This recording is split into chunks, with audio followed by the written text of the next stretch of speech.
reconocemos, Señor, que es tu fidelidad la que nos sostiene, Padre, que es tu misericordia la que escudriña nuestros corazones, Señor. Renuévanos, Padre, como pueblo tuyo, como hijos tuyos, aquí estamos, Señor. Nos rendimos delante de ti, delante de tu presencia. Quebranta todo corazón endurecido, quebranta todo yugo, toda cadena de opresión que el enemigo haya querido poner en nuestras vidas, Señor, y en nuestras mentes. Sé tú obrando, Señor. Gracias, Espíritu Santo, porque sabemos que estás en este lugar. Gracias, Padre, por esa palabra que traes esta mañana, Señor. Damos gloria y honor a ti. Amén.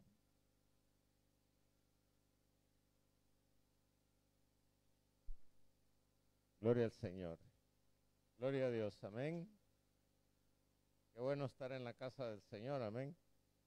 Es una bendición realmente poder tomarnos el tiempo para venir a buscar la presencia de Dios, para venir a buscar que Dios hable a nuestros corazones y que podamos cada día conocer más y más de este Dios tan poderoso que nos ha dado la vida. Amén. Gloria al Señor. Esta mañana quiero compartir con ustedes algo acerca de una enseñanza que dio nuestro Señor Jesucristo, una parábola en la cual Él se mostró delante de nosotros como nuestro buen pastor. Amén. ¿Cuántos saben que Jesús es nuestro buen pastor? Amén. Y primero para que vayamos como teniendo un poco más de conocimiento de en qué se basó Jesús para compartir esta parábola, primero veamos en qué consistía el oficio o la tarea o el trabajo que realizaba un pastor en el tiempo de Israel, ¿verdad? En el tiempo en que pues existía el pastorado, ese pastorado como oficio, ¿verdad? Como oficio, como trabajo. Y una de las responsabilidades que tenían los pastores, o de las cualidades que tenían los pastores, era primero alimentar a las ovejas, ¿verdad? Lo otro era tener cuidado de las ovejas, protegerlas, ¿verdad? Cuando sus enemigos principalmente, uno tiene conocimiento que los principales enemigos de las ovejas eran los lobos, ¿verdad? Entonces, parte del trabajo del pastor era cuidar a las ovejas para que estos enemigos no llegaran y las arrebataran y les causaran daño. Lo otro es que el pastor tenía la responsabilidad de si veía una ovejita que tenía alguna herida, que le había pasado algo, tenía el trabajo de cuidarla y de sanarla, de curarla. Otra de las cosas que hacía un pastor es que el pastor enseñaba a las ovejas a tener obediencia, porque cuando uno ve los videos, ¿verdad? Ahí van todas las ovejitas y el pastor va con su vara, y la ovejita que se le quiere apartar de donde va caminando todo el rebaño, la corrige para que siga caminando en el mismo sentido que van todas las demás. Y lo otro es guiar a las ovejas, ¿verdad? Normalmente ve uno en los videos que el pastor va adelante y las ovejitas le siguen.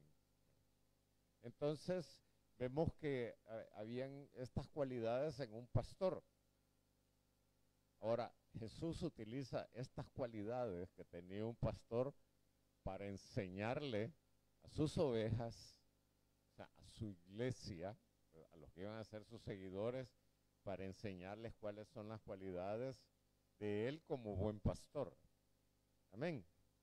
Entonces, en Juan capítulo 10,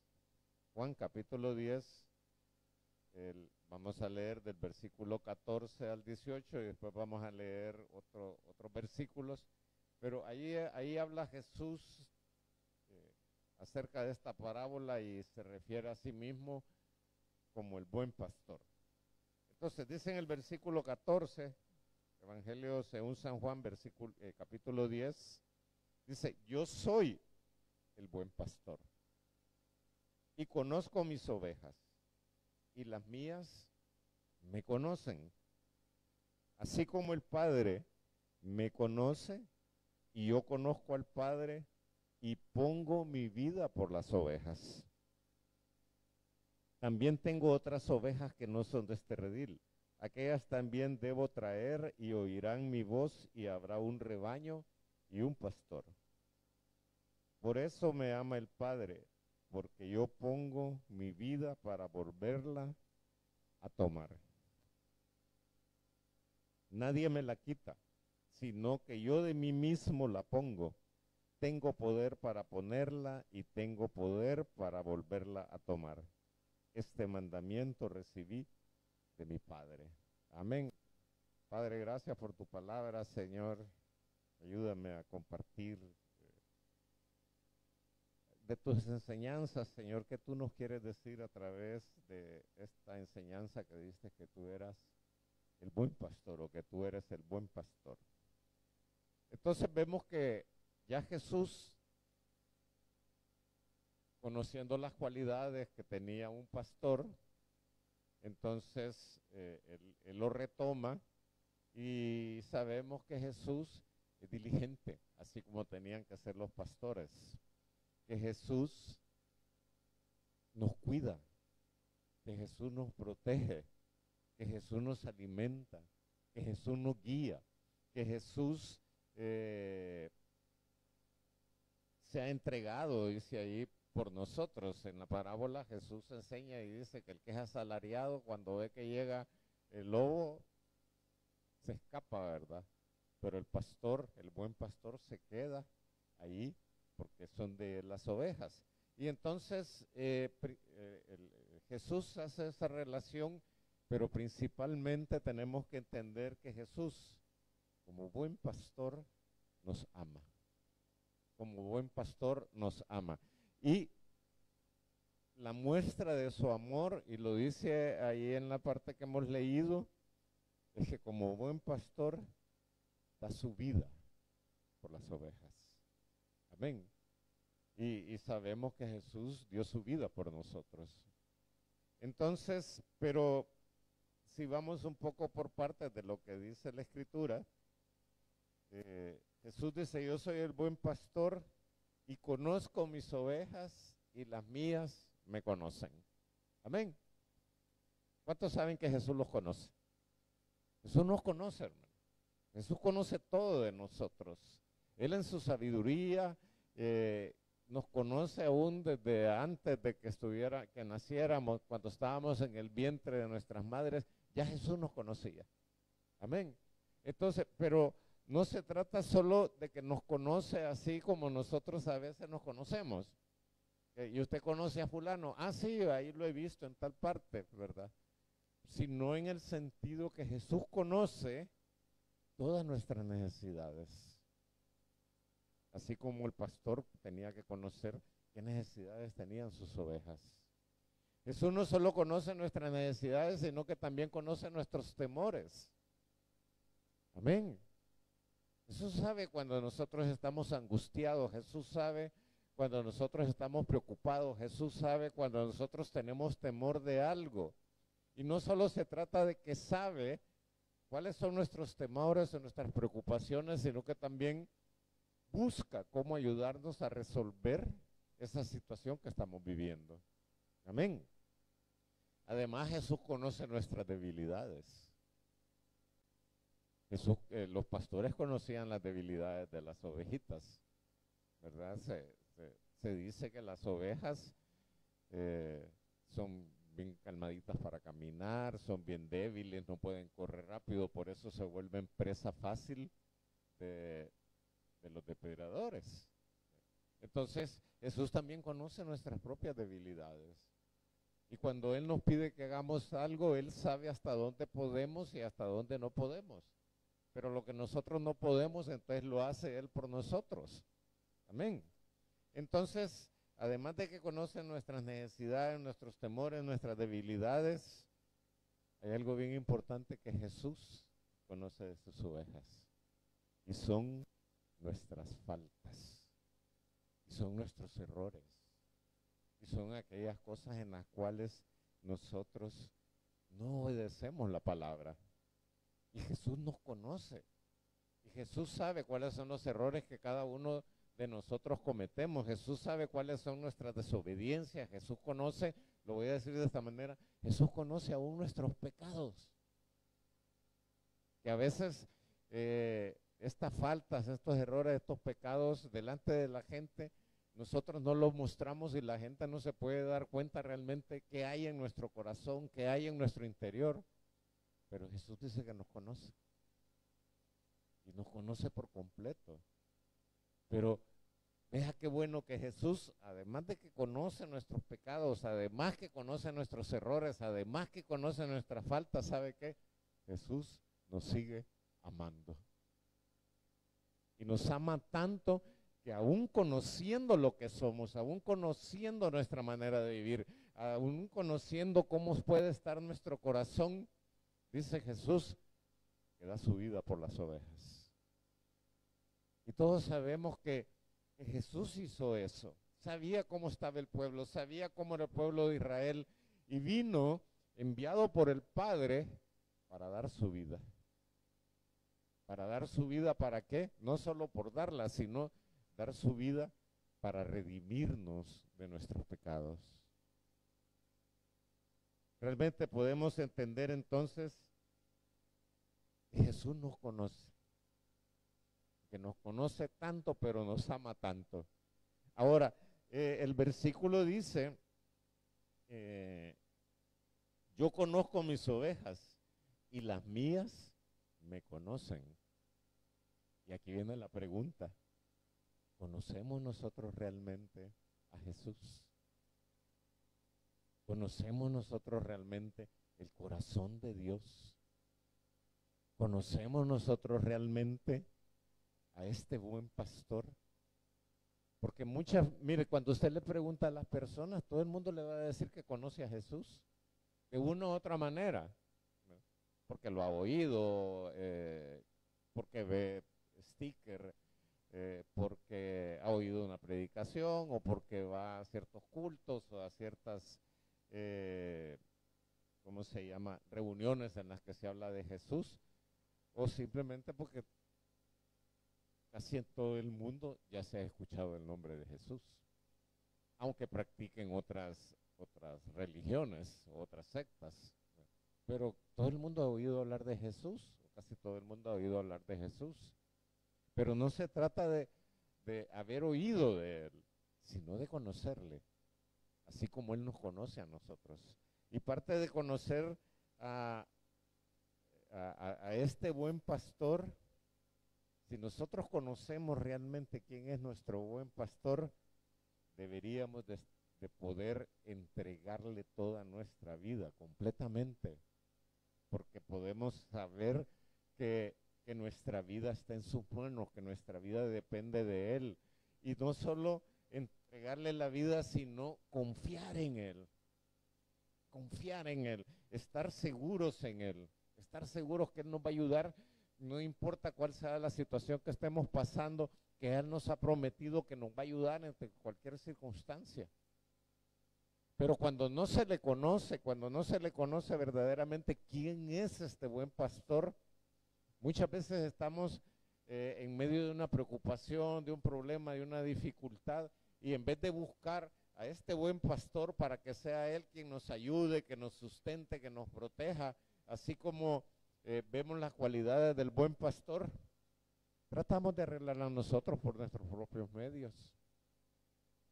Y a veces le pedimos al buen pastor que nos ayude, pero como no nos ayude en el instante, ¿verdad? No nos ayuda inmediatamente, o no nos ayuda o no nos responde como nosotros quisiéramos que nos respondiera, de acuerdo a nuestro propio conocimiento, de acuerdo a nuestros propios deseos. Entonces, oramos un día, 2 días, pero como no vemos respuesta, entonces empezamos a ver quién nos ayuda. ¿Y habrá alguien que nos pueda ayudar mejor que Jesús? ¿Habrá alguien que nos pueda ayudar más que Dios?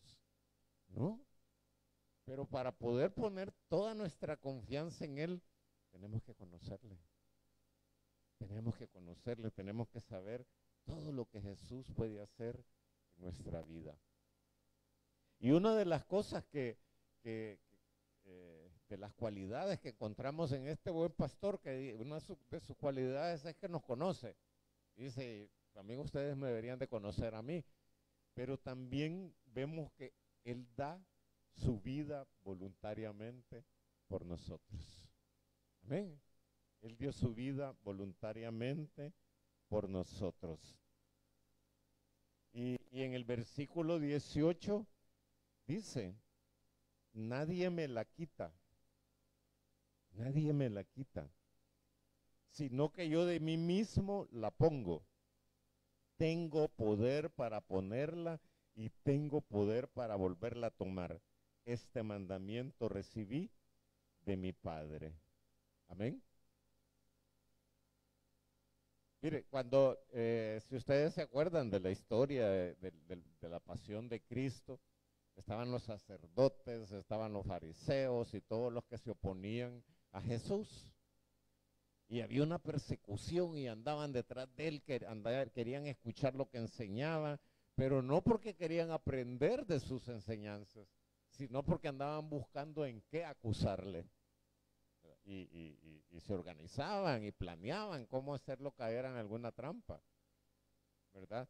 Entonces, al final, el plan de ellos, el plan de estos sacerdotes, de los religiosos de esa época, al final el plan era ver cómo le quitaban la vida. Y al final, pues, arman todo su plan. Le pagan a Judas, ¿verdad? Para que les declare a dónde va a estar para que se los entregue. Y cuando ya tienen todo organizado, lo llevan prisionero, le hacen un juicio que no es de acuerdo a las leyes que había en ese momento. Y al final lo llevan a la cruz. Lo azotan, lo castigan y lo llevan a la cruz. Y yo creo que ellos han de haber sentido victoriosos, ¿verdad? Nos quitamos a este hombre de encima. Y ya se murió y le quitamos la vida. Pero Jesús dice, a mí nadie me quita la vida. A mí nadie me quita la vida. Dice,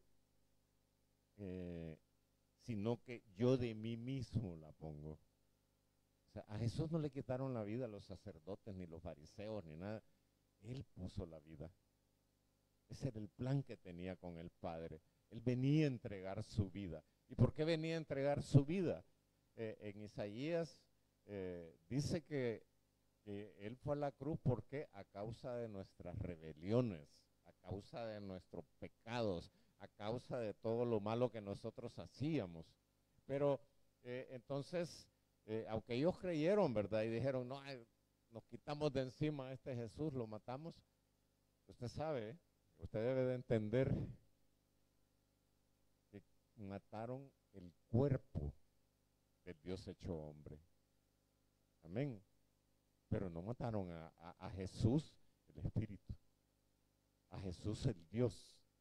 ¿Verdad? Porque cuando Jesús estuvo en la tierra, era 100% hombre y 100% Dios.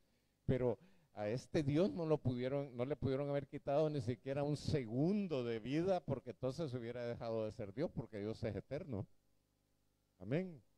Entonces ellos contentos. Y su enemigo, ¿verdad? Que es también nuestro enemigo, Satanás, gozándose, ¿verdad? Alegre que le habían quitado a Jesús la vida. Mas no sabían, no habían entendido, aún sus discípulos no habían entendido que al tercer día iba a resucitar. Y por eso Jesús dice, ¿verdad? Nadie me la quita, sino yo de sí mismo la pongo. Y luego dice, tengo poder para ponerla y tengo poder para volverla a tomar. Ahí estaba hablando Jesús de que iba a resucitar, pero no lo entendían. Amén. Y entonces dice, no, yo pongo la vida. ¿Se acuerdan ustedes lo que dice Filipenses? En Filipenses, donde dice que Él se entregó a sí mismo y se entregó a muerte de cruz, que era la muerte más, el castigo más doloroso que había en esa época. que se lo aplicaban a los peores criminales, ¿verdad? Pero ellos creyeron que esa era su victoria.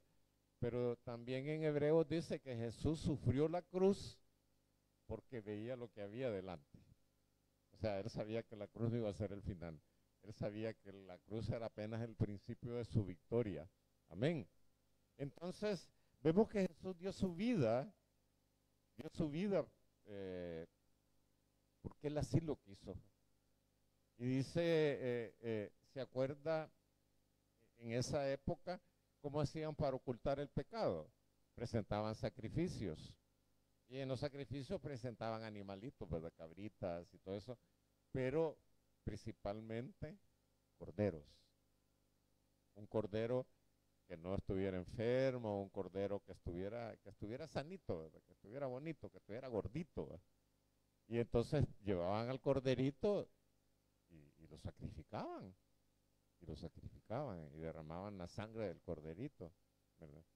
Pero, ¿qué dijo Juan el Bautista cuando vio a Jesús? Este es el Cordero de Dios que quita el pecado del mundo. Amén. Entonces, parte de la misión que tenía este buen pastor era eso. Él sabía que iba a tener que entregar su vida y que iba a ser ese cordero inmolado y que iba a derramar su sangre en la cruz. Esa sangre que nos lavó a nosotros, esa sangre que nos quitó el pecado, pero todo lo hizo Jesús,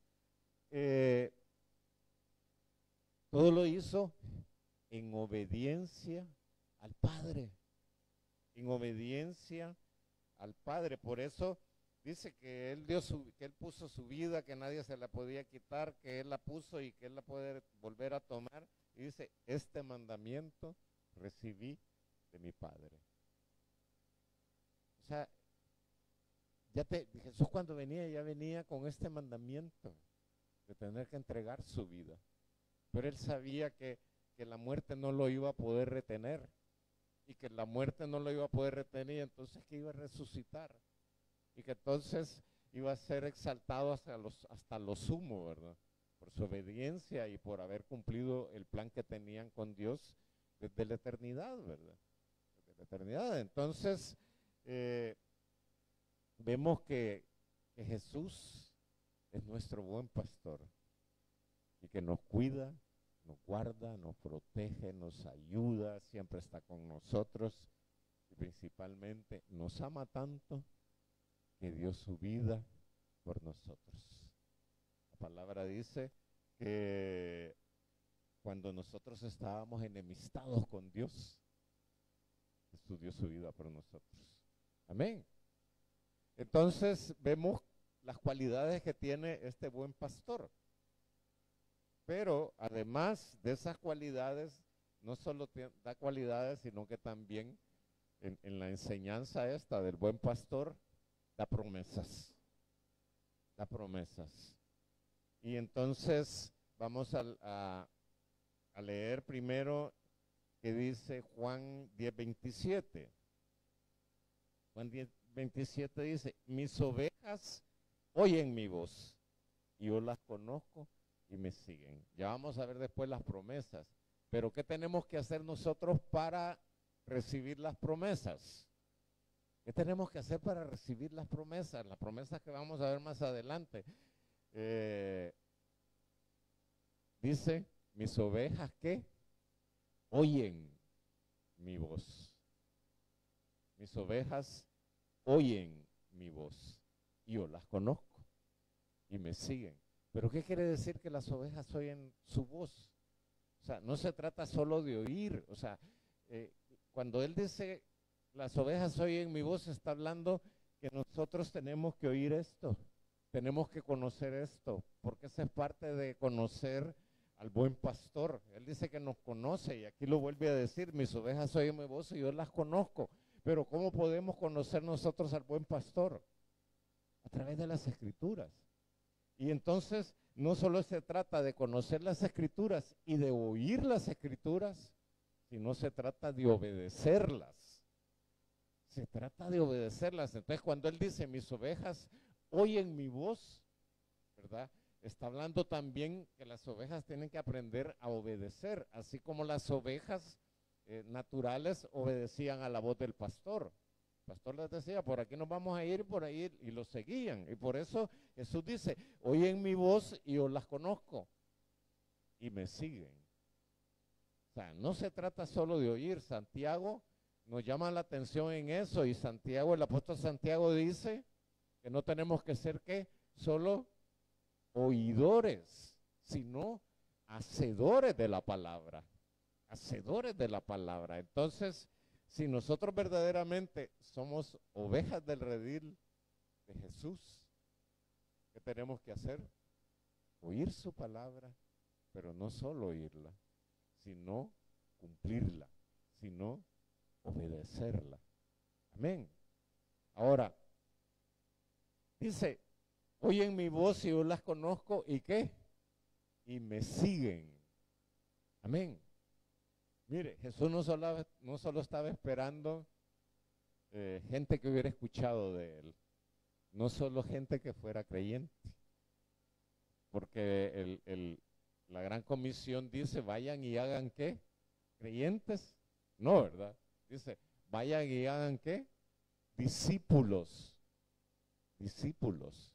Ahora, ustedes se acordarán que Jesús también dijo que el que quisiera ser su discípulo, que tomara su cruz y ¿qué? Y que lo siguiera. Y aquí Jesús dice, mis ovejas oyen mi voz y ¿qué? Y me siguen. Jesús está buscando seguidores. Jesús está buscando seguidores. Que cuando Él diga, por aquí nos vamos a ir, el seguidor diga sin poner reproches, sin querer imponer su voluntad ni nada, bueno, Dios dice que este es el camino, pues por aquí nos vamos a ir, ¿verdad? Y ser seguidor de Jesús, porque el ser seguidor quiere decir que Jesús va delante de nosotros. Si esperamos que Jesús pelee las batallas por nosotros, tenemos que permitir que Él vaya adelante. Pero ¿cuántas veces nosotros queremos ir delante de Jesús? Jesús no me respondió y a mí me urge. Y entonces nos adelantamos a Jesús y vamos a ver si de la tienda nos fía, si alguien nos presta, si alguien nos ayuda o cualquier otra cosa. Y entonces dejamos de ser seguidores, estamos esperando que Jesús nos siga a nosotros. Pero dice Jesús que nosotros debemos de oír su voz y ser sus seguidores. Amén. Ahora vienen las promesas. ¿Cuántos somos seguidores de Jesús? Amén. Discípulos, creyentes, discípulos y seguidores. Amén. Ahora, aquí vienen las promesas. En el versículo 28 dice, y yo les doy vida eterna y no perecerán jamás, ni nadie las arrebatará de mi mano. ¿Cuántos quieren recibir esas tres promesas? Vida eterna, no vamos a perecer jamás, ni nadie nos va a arrebatar de la mano de Jesús. Amén.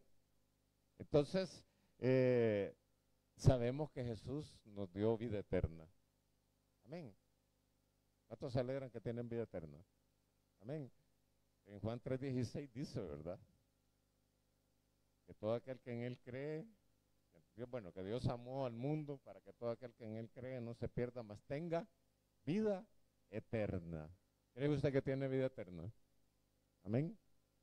O sea, sí nosotros tuvimos un principio, ¿verdad? Pero de ahí en adelante vida eterna, hermano. Vamos a pasar una eternidad con Cristo. Vamos a pasar una eternidad en el reino de los cielos. Vamos a tener una eternidad para conocer más y adorar al Rey de Reyes y Señor de Señores. Amén. Entonces, tenemos la promesa de aquellos que le siguen, que Jesús dijo, oyen mi voz y me siguen, y entonces yo les doy vida eterna. Tenemos la promesa de la vida eterna. Pero también dice, y no perecerán jamás. Usted sabe que no se va a morir. Me pusieron una gran cara de duda, ¿verdad? O sea, mire, ¿se acuerda que Jesús dijo, yo soy la resurrección y la vida. Y todo aquel que cree en mí, aunque esté muerto, ¿qué dijo? Vivirá. Y entonces va a decirte, ¿y cómo es eso que está muerto y está vivo?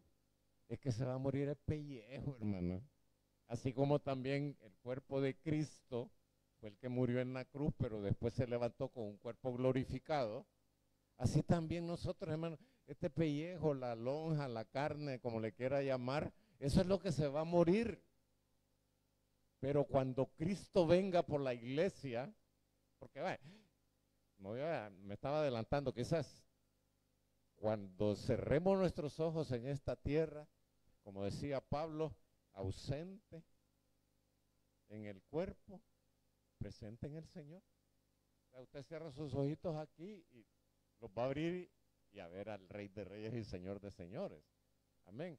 Pero el cuerpo es el que después nos quedamos aquí orándolo y todo, y se va a enterrar y todo lo demás. Pero ese cuerpo ya no se va a levantar, se va a volver polvo. Y aunque después, como decía Job, aunque mi carne sea deshecho, con mis ojos veré a mi Dios, Dios nos va a volver a levantar, pero no con este cuerpo que se enferma, con este cuerpo que padece, con este cuerpo que sufre, que le duele, sino con un cuerpo glorificado, un cuerpo que ya no envejece, un cuerpo con el cual vamos a poder vivir toda una eternidad, porque se imagínense que con este cuerpo, ya que este cuerpo con unos 10,000 años, ya que es allá, todo aturradito, todo arruinado, ¿verdad? Pero no, para estar en una eternidad con Cristo nos va a dar un cuerpo nuevo. Y entonces la promesa es que nos da vida eterna y que además, dice, no vamos a perecer jamás. Amén. Ya hoy sí está convencido de que usted no se va a morir. Se va a morir el cuerpo, hermano. Pero la esencia de quien usted es, su espíritu, eso va a seguir vivo. Porque eso inmediatamente cuando usted cierra sus ojos aquí, para arriba, encontrarse con Jesús. Y usted va a seguir vivo, no va a perecer jamás. Entonces nos da esa promesa, la vida eterna y que no vamos a perecer jamás. Y luego dice, y nadie las arrebata de mi mano. Amén. Sabe que el enemigo puede tratar de hacer lo que le dé la gana con usted y no puede porque está en las manos de Jesús, está en las manos del buen pastor. Mire, Jesús nos asegura que vamos a tener una buena vida, o sea, una vida protegida por Él, una vida en que Él nos garantiza que va a tener cuidado en nosotros, que no importa si estamos pasando momentos de dolor, momentos de tristeza, momentos de dificultad, Él dice, yo los tengo en mi mano, yo los tengo en la diestra de mi justicia, y si están en mi mano, nadie me las puede arrebatar. Usted está en las manos de Dios, usted está en las manos de Jesús y nada ni nadie, ni el enemigo puede tratar de hacer lo que quiera, pero no va a poder arrebatar su vida de Jesús. El diablo no le va a poder quitar la vida. El deseo de Satanás es arrebatarnos y llevarnos al infierno, pero por el contrario Jesús nos arrebató. Dice en Ezequiel, dice, un terrón arrebatado del infierno. Amén. Ya fuimos arrebatados y ahora estamos en las manos de Jesús. Y ya de ahí nadie nos va a poder sacar, hermano. Nadie nos va a poder arrebatar ni quitar de la mano de Jesús, porque Él nos ha prometido que nadie nos va a poder arrebatar de su mano. Amén. Así que esa seguridad que debemos de tener, dice Jesús, nadie las arrebata de mi mano, mi Padre me las dio, es mayor que todos y nadie puede arrebatar de la mano de mi Padre. Yo y el Padre, uno somos. Amén. Mire, hermano, así como los pastores protegían, cuidaban a sus ovejas, las alimentaban, las curaban, las sanaban y las protegían, nosotros también somos esas ovejas de Jesús, la iglesia. Y tenemos que saber que este buen pastor nos conoce, nos protege, nos cuida, que quizás a veces nosotros quitamos la mirada del buen pastor y dejamos quizás por momentos dejar de seguirle porque nuestras preocupaciones, nuestros afanes, nuestros temores nos hacen tratar de buscar por otro lado ayuda. Pero Jesús dice, síganme a mí, oigan mi voz y síganme, oigan mi voz y síganme. Y entonces no importa lo que podamos estar pasando, Jesús nos sigue cuidando y protegiendo.